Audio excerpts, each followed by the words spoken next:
Margin and padding are two of the tools that we have to control spacing.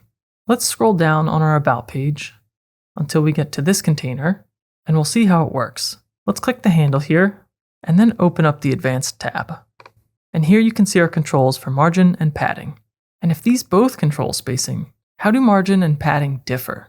Looking at this illustration, if you imagine that each of our content elements has a border, then padding is the spacing inside, between our content and border, and margin is the spacing outside, or around the border. So if we look at our own example here, we already have some top and bottom padding. If I set this top padding to 0, and then hold down the arrow key to increase it in real time, you can see what's happening here. If we try something similar with the margin, and I hold down this arrow key, you can see that the space increases, but not in the image area. I can set these back to 0, and you can also unlink these as well. So we can increase just the top margin, as opposed to around all sides. Often adding padding or adding margin might look the same. That's because there's no visible border. So let's take our button for an example. I'll click on it, and I will unlink our padding values.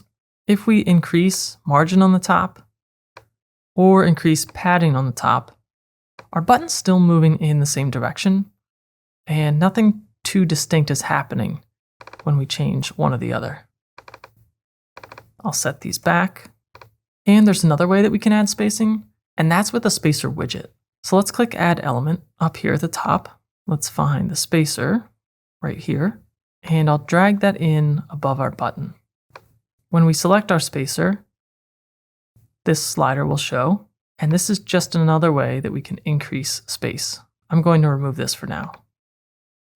There's one last way we can control spacing, and if we go to the very top of our page, and we click on our container handle, in the Layout tab, you'll notice this minimum height slider. It's currently set to 600, but adjusting this slider will add or remove spacing easily from the top and bottom of this section. We'll keep this at 600 for now.